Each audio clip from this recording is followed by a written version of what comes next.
Hello, and welcome to this week's Arab Digest podcast. I'm William Law, editor of the Digest. Since we launched the podcast, it's been listened to nearly 250,000 times by people in countries all over the world. So, thanks to you all for listening. But it's not just our podcast that Arab Digest has to offer. Our daily reader-supported newsletter provides unique insights into the Middle East and North Africa. Here at Arab Digest, we've assembled a team of experts you won't find anywhere else. For more on how to receive the newsletter free for 2 months, head to our website at arabdigest.org.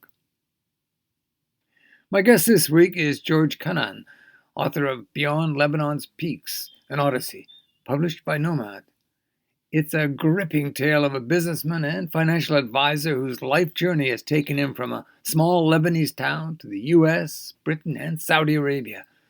From 2009 to 2024, he served as the chief executive officer of the Arab Bankers Association. George, welcome to the Arab Digest podcast. Thank you. It's a pleasure to be with you, Bill. You begin your book and you close it with your place of birth, Souk el-Gharb. For our listeners, can you tell us where Souk el-Gharb is and what it has meant to you throughout your life? Can you give us a word picture of this marvelous town that you grew up in? Well, it's true. It's quite a marvelous town with quite an interesting story to it. It's about 800 meters in altitude above Beirut to the east of it, with vistas across the Mediterranean. You can see all of Beirut. When it rains, you can see it almost house by house, and the air is clear. You'll see the airport, you see the port facilities. You can see well beyond Beirut, in fact, right straight to almost Byblos on one side and to Sidon on the other side. The town was founded about 400 or 500 years ago as a marketplace for the West. That's what the name means. It's Souk el-Gharb, which means the marketplace of the West, which is our part of Lebanon is the west of Lebanon, seaward side of the country. And it's a crossroads. It has impeccable weather, 4 perfect seasons, equal in length. You enjoy the heat of the summer and the snow of the winter and the beauty of the spring and the marvelous feeling of the fall. Because of that, it became a favorite destination for the well-to-do people, originally, first of all, from Damascus, from Jaffa, Haifa in Palestine, from Aleppo, and then it expanded to Cairo, Alexandria, and then we had people start coming to us from Iraq. And then at some point, before anyone even heard about it, we had a Qatari prince come and build a beautiful palace in the back areas of the town. The town was Greek Orthodox. This is important in Lebanon to identify your confessional, not even religious, confessional milieu. It's Greek Orthodox. The Greek Orthodox in Lebanon generally tend to be highly educated. The town has had a school built by English or Scottish, I'm not sure, missionaries about 250 years ago. That school remained open until the Civil War and provided the town a steady stream of highly educated people. We're not very far away from AUB. In fact, my house where I grew up was the summer residence of the founder of AUB, Daniel Bliss. AUB is the American University of Beirut. Exactly, American University of Beirut. I have in my book collection a book signed by Mrs. Bliss, which was sent to one of her friends in England, and it was the first ever printing by the Syrian Protestant College, which was the original name of the university before it was made into the AUB, the American University of Beirut. A town that has stories that are just simply that cover the world. The love affair of Prince Faisal, then King Faisal of Saudi Arabia, and his wife Haifa took place in el-Gharb. Her family used to spend their summers there. A town that has stories like this all over the place. So it's a cosmopolitan town, a wealthy town by what you're saying. One of the things that struck me too was that you were saying how, the vantage points, you can see it almost feels like forever. And you could see Beirut Airport and the planes taking off, and you thinking as a young lad, well, this is something I want to do. But of course, but of course, I mean, the sea is inviting. The Mediterranean is inviting. The airport was inviting. People from Seoul Gharb emigrated everywhere, particularly to North America. On the seventh day of every month, the town saw a small boom because the social security checks came by mail from the United States to all those retirees who had spent their lives in the U.S. and came back to retire and finish their lives in Seoul Gharb. When I left Seoul Gharb, it's almost as if you went to a world you knew. There was never any real surprises. When, for example, I came to England, it was a very, very short time before I began to meet all these graduates of MICAS, the famous Arabic language school set up by the Foreign Office in Shimlan, which was only 2 kilometers away from Seoul Gharb. And the British community, mostly British, but there were Americans and others, the British community in Shimlan was very close to us. They rented houses from us. So we'd meet them all the way, and I can tell you stories that would crack you up. And it was, people like Sir James Craig, he was director of the school, who lived in Seoul Gharb, who became the much appreciated ambassador to Saudi Arabia. His Arabic was so perfect, and his knowledge of literature and poetry was so extraordinary that King Fahd would never have a lunch or a dinner without having him sit next to him. And I met him in Saudi Arabia, and then I met him again in England, and we tried together to lobby against the Iraq War, to lobby Prime Minister Blair against the Iraq War. Seoul Gharb is a good place to get started at.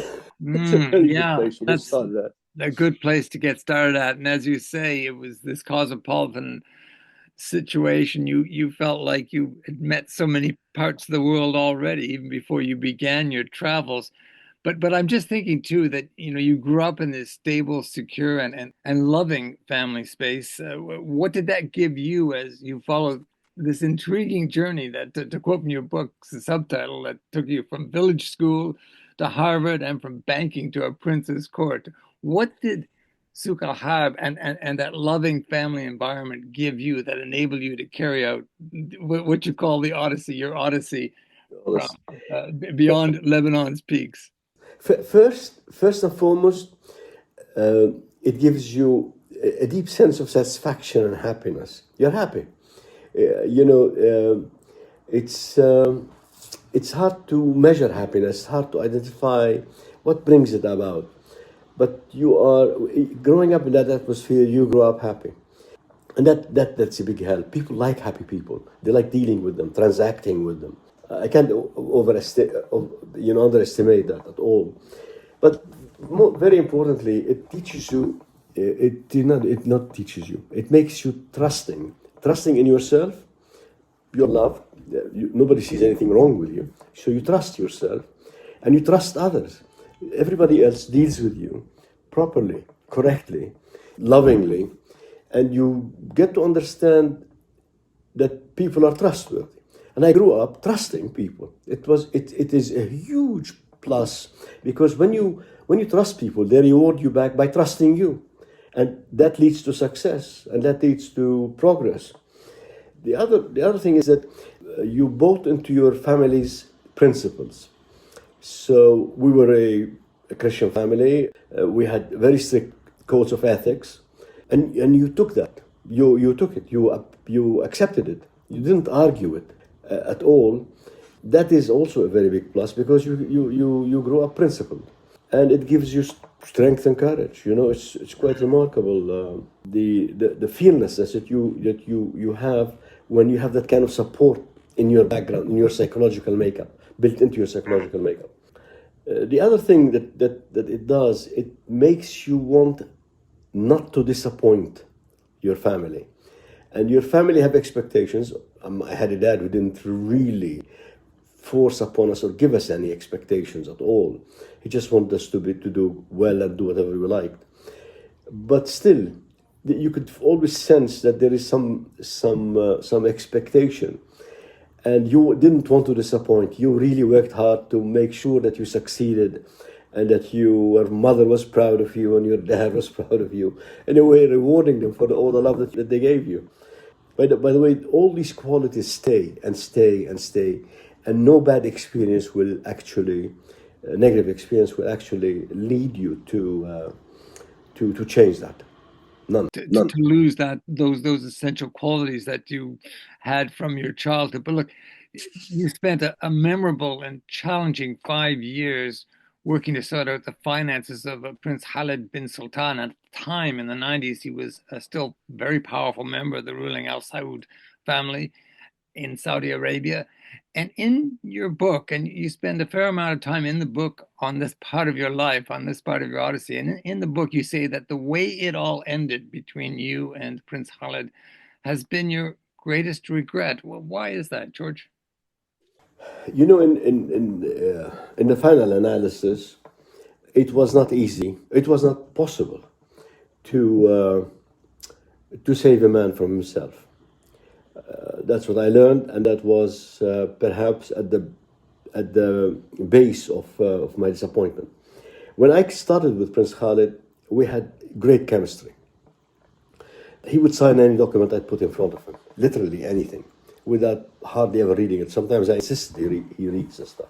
I created for him a structure to manage his affairs, which were extensive.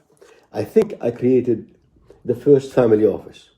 We had an office in London to manage real estate property investments. We had an office in Geneva to manage the portfolios, and we had an office in Riyadh to manage his personal affairs. I recovered all the assets that he had acquired and that were recorded in somebody else's name for whatever reason. I organized this ownership in a way that's tax efficient, correct, and that was effectively his. I closed out bad investments, sometimes at grave risk to my life, particularly in the United States. He was associated with people who were really not very good guys. I organized reporting for him across the world. I made structures that are very transparent so he can see what's going on. And he would go around after 2 years telling everybody in Riyadh, I know how much my coffee costs as a result of George's work. But all of that stuff eventually didn't take me anywhere with him. You know, let me just say, my ambition for him was to be a far more powerful and a far more important man. I believe that Prince Khalid understood his people particularly well. And he was courageous, and he had lots of very good qualities. He was generous, he read, he understood things, and he was full of common sense. I thought he deserved to be not where I found him, which was out of the big job at the end of the first Gulf War. I thought he should return and become a very senior man in the royal establishment in Saudi Arabia. And I worked towards that objective. All along, he didn't help himself. I did not wish for him to issue his memoirs at all. They hurt him a great deal. Yes, that's interesting, George. Yeah, because this was a man who was a hero, came out as a hero after the Gulf War. As you say, intelligent, he understood, he had the feelings of the people, the Saudi people, and yet he makes this decision to write a memoir that gets a lot of people in the Al Saud very cross with him. Particularly, he got cross with him, Prince Abdullah, who was then King Abdullah, as a result of a inaccurate, according to the Prince Abdullah's people who told me this, an inaccurate description of the Battle of Khafji. He didn't have to do this. When he told me, here's the book, what do I do with it? I'm taking a poll of the people who like me as to whether I should publish or not, and he had the manuscript in front of him. I said to him, this manuscript, if it has all the story, it will damage your relationship with your uncle and your father, his uncle, the king. If it doesn't have all the interesting stuff, it will be boring as hell. I would keep this particular, if this copy is a complete copy, put it back in the safe, give me the key to the safe, and I'll bring you back the key once at one point in the future, and then you can publish it. But it's not now. He hurt himself. And then at some point, given the accumulating failures, he began to bring back all the entourage I got rid of, all the very lousy people with whom I wouldn't work. And eventually, the good chemistry didn't survive.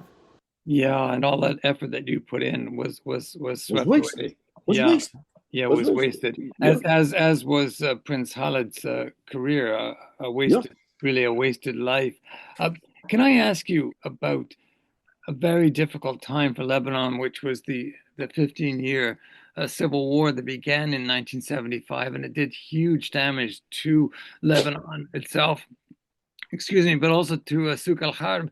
Your family home was looted and destroyed in the fighting. Now, when the civil war ended and you were able to go back, what were your first thoughts when you went back to your family home? Well, I went back the first time after the army had cleared up a road from central Beirut right straight through my town and beyond my town by about a kilometer, right through to Shimlan, in fact, about 2 kilometers beyond my town. An uncle of mine and myself took a car and drove the distance. The first impression, for the first time, it was the first for the two of us, the first thing was you're stunned. The degree of destruction was remarkable. And you couldn't help but cry. I mean, this was extraordinary. It's overwhelming. Beyond the shock, the funny feeling that was really absent was anger. Neither of us was angry. We just looked as if it's somebody else's property that's been destroyed. It's somebody else's town that there's nothing left in it. And then we got out of it and we got to rebuilding. And rebuilding was a reward in itself. I must say, rebuilding is a lovely experience. And I rebuilt my town. I rebuilt my house. And then I and a couple of other friends of mine started working on the town. And we rebuilt the church. This church was like our own chapel, my own family's chapel. It's a large chapel, Catholic chapel. And my grandfather was given it by someone who built it for whatever reason. I rebuilt that. I rebuilt the town hall. Friends of mine built clinics, etc. We cooperated and we produced, and the town eventually came back. No, the disappointing thing will always be the fact that I can't bring back the people. Many of them have died, of course. Many others have settled elsewhere, all over the world, because they were well qualified. They could go anywhere in the world, get jobs, start families, get children, build careers, and then they don't come back. That is truly a disappointment in that respect. The town physically now looks really almost there. It took 30 years for that, but I can't bring back the people. You're listening to the Arab Digest podcast with me, William Law, and George Kanaan. We're talking about George's fascinating memoir, Beyond Lebanon's Peaks, an Odyssey. To find out more about what Arab Digest has to offer, head to our website, arabdigest.org, where you can find details on how to get our daily newsletter for 2 months for free. That's right, 2 months for free. Check us out on arabdigest.org. You know, when I think about that secure life you had as a young boy, as a young man growing up in Souk el-Gharb, and then I look around the Middle East today and I see so many places where children have no security, no safety. First and foremost, of course, in Palestine now, President Trump says he has a plan for Gaza that involves removing all the Palestinians, all the children who've already suffered so much, removing them to another place. He doesn't say where. He's pushed Egypt and Jordan as possibilities. What do you make of Donald Trump's plan, and how should Arab states respond to what Mr. Trump is talking about? Well, I don't think what Mr. Trump proposed is a plan. I think of it as a cruel idea. A plan is something you study, you prepare, you discuss, you debate, Then you formulate and then you present. There is nothing of this idea that reminds you of any of these steps. I think. By the way, it's not necessarily his idea. I would think that that this destruction in Gaza had one aim, which is to remove the people of Gaza away from Gaza, drive them out. It didn't happen. It didn't work. Quite the reverse. When they were told that they can go back north, which was utterly destroyed, they all walked back north. 500,000 of them. So huge numbers. People love the place where they're born. They love the place where they grow up. They're more invested. It's not a material thing. It's not like having, this house there is nicer than this house here. No, it's not that at all. It's not a material thing at all. The connection is spiritual almost. I would have thought also that the idea was broached with the Egyptians in the early days of the Gaza campaign. My understanding from some friends of mine who work for Sisi is that he rejected the idea, even though they offered him sufficient money to erase Egyptian foreign debt, which is huge, $40 billion or whatever. I heard that from very reliable sources, very close to Sisi, and they rejected it. And I asked why they rejected it, and they said it's adding 2 million Muslim brothers to the country, and then they can't survive that. The state will not survive that. Certainly the regime will not survive that. Certainly Jordan will not survive that. That kind of transfer. Anyway, I don't think it's a good plan. I don't think it's going to work. I think the people will resist it.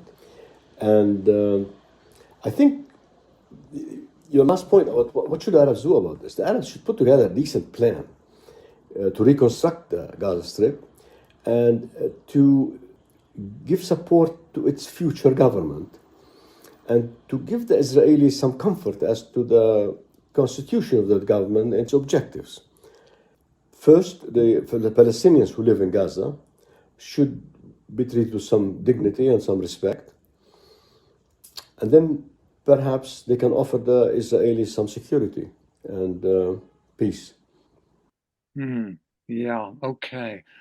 So that's a big challenge, but it's certainly a way forward that is a plan as opposed to what you said about Trump and what is in effect a cruel idea that does not take the people of Palestine into consideration at all. But let me ask you about Lebanon, because in the last few pages you reflect on the state of Lebanon, and it's the one place for me where your optimistic worldview flags. However, there are signs now that Lebanon will revive. There's a new government in place, and Hezbollah's stranglehold has been weakened. Are you more hopeful now when you look at Lebanon, despite the fact the Israelis have parked their tanks in the south still? Yes, I am a bit more hopeful. And I tell you why I'm a bit hopeful. A bit. We don't want to exaggerate this matter. Let me put what you said in different words. Lebanon has been governed by a cohabitation arrangement between the Americans and the Iranians that has now lasted almost 20 years, I would have thought. I remember when the GPCOA was signed and things were hunky-dory between the Americans and the Iranians. A president of Lebanon, after a long period of waiting, was elected. That was Michel Aoun. And as long as the GPCOA was in place, things were going very well for Michel Aoun and for the country. The JCPOA, the nuclear deal that Obama achieved and that Donald Trump tore up. Yes. And Americans were very happy and things were going quite well. Once the GPCOA was destroyed by Trump, Lebanon went into trouble. Lebanon became a place where the cohabitation turned into a fight. And the Americans did everything possible to fight off the Iranian proxy in Lebanon, using their own proxies. I'm not going to honor anybody in Lebanon with any better term than this. They're all proxies to somebody. Using their own proxies, they fought the Iranian proxies, which is Hezbollah. At some point, Trump was so severe that he actually thought that by sinking all of Lebanon, you will sink Hezbollah with it. And that's what the Americans attempted to do. And that's what sent the country into real deep trouble. I remember the Russian ambassador was saying, it's not my place to advise the Americans. But if they pursue the strategy of sinking Lebanon to sink Hezbollah, they should realize that by sinking Lebanon, the only thing that remains floating is the only organized piece of it, which is Hezbollah. What's happened recently has been a significant shift in the strategic balance in the area. With the disappearance of Bashar al-Assad, Hezbollah has lost its strategic depth. Iran has lost its direct contact with the Hezb, and therefore the country now that must be good news. First of all, let's agree on something. Lebanon looks west. Beirut is not a Phoenician city, it was a Phoenician small town, fishing village. Beirut was a city built by Augustus Caesar and inhabited mostly by Romans. So Beirut was always a place, and Lebanon was always a place which looked west.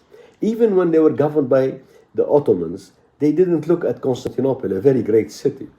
They looked to Rome and Paris and London and beyond, whatever is west, right? And now the west is America. And the Lebanese, like the Americans, many of them have relatives there, and they don't mind being an American imperial outpost, if you want. The question is, there's still a third of the country, to 40% of the country, Hezbollah, which feels disenfranchised. They have to be brought back. They have to be brought in. They have to be made to feel that they haven't lost, that they are coming in as full partners in the country. And not be driven, if treated otherwise, into becoming a very upset, sour, grievance-ridden group of people. And then they'll resort back to violence, and they'll find weapons. Any talk about not getting weapons from Syria and money from Iran is for the birds. I mean, smuggling is open. If the people in Gaza could smuggle weapons, food, medicine, and everything else under the sun, Hezbollah can do that in Lebanon. But my belief is that Hezbollah wants to integrate, wants to bury the hatchet. I think a lot of Lebanese want to deal with them, want to welcome them, and therefore I think there's some hope. But I swear to you, to achieve all that stuff is not straightforward. There's a lot of bad blood, there's a lot of bad emotions. And of course, you've got the Americans who need to manage the situation properly. And how often has the Americans managed situations like this properly, with sensitivity? Not often, and the chances are not that good with Donald Trump in the White House. But exactly, we shall see on that one. But look, George, finally, you're a wonderful raconteur. Your book is a terrific read, a real page turner, and it also goes without saying that you are a very good businessman. When you look at the Middle East and the many, many challenges it faces, do you think the economic prognosis is a good one? Are you still optimistic looking at the situation from a business point of view? Well, it's a function of politics and a function of the price of oil. And I'm a follower of your pieces on oil, which I think are excellent. And I distribute them widely, by the way. You're speaking there, George, of our energy analyst, Alistair Newton, who, you're absolutely right, he does a great job for us here at Arab Digest. The Middle East is the haves and have-nots. The haves, the Gulf states, etc., are relatively mature now, can offer little in terms of growth, certainly nothing compared to the past, and therefore opportunity is limited. I mean, there's always opportunities, and it's always a good place to do business, but they're limited now. They're not as easy as it was. There's no easy pickings anymore. Of course, they are affected by the price of oil, and that, again, looking at your column, I would say is not very promising. The rest, the have-nots, have huge opportunity. There's a need to reconstruct in Syria, in Lebanon, in Gaza, in Iraq, also in Jordan, I think. And this enormous reconstruction need creates huge opportunities, but needs funding. Where's the funding going to come from? Will the Gulf states provide funding for Syrian reconstruction so that the Turkish companies come and make hay?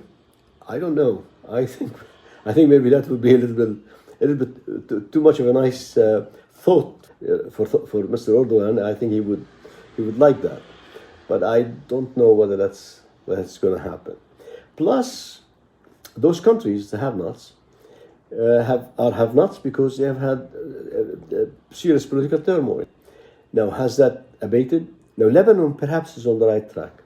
But Syria, is Syria on the right track? Yesterday, Bill, there was some strange stuff that was going on in southern Syria with the Druze community, which claimed they want to have their own army, like Qassad, like the Kurds. And the Israelis saying, yes, that's a good idea, and nobody comes anywhere near those guys, or they will have us to deal with. Now that is separatism from another side, from another sector. So will Syria stabilize? And Iraq, will that get into the safe shore of good government? I don't know. Yeah, many challenges, George. Of course. Yeah, we have to hope, and you, as you say, you're a man of optimism, and I think that your book well reflects it. It's a terrific read, Beyond Lebanon's Peaks and Odyssey, and I thank you very much for Thank you. talking about it with me today. Thank you very much. Thank you, Will. It's a pleasure. You've been listening to the Arab Digest podcast. My guest today was George Kanaan, the honorary chair and former chief executive officer of the Arab Bankers Association. His memoir, Beyond Lebanon's Peaks, an Odyssey, is published by Nomad. We are an independent voice, no sponsors and no advertising, and we intend to keep it that way. Our funding comes only from our subscribers. Would you like to support our independent voice? Head to the website at arabdigest.org, where you can find out about our reader-supported daily newsletter and how to get a free 2-month trial. The newsletter features the very best of Middle East and North Africa analysts, commentators, and writers. Contributors like George. Check us out on arabdigest.org. Follow us on Facebook, Twitter, and LinkedIn, and search our library of more than 250 podcasts on Apple Podcasts, Spotify, SoundCloud, Amazon, or other platforms. Our podcast guests provide unique insights you're not going to find anywhere else. To learn more about Arab Digest, head to our website, arabdigest.org, where you'll find details on how to receive the newsletter for 2 months for free. I'm William Law, editor of the Arab Digest. Essential reading, essential listening from independent sources.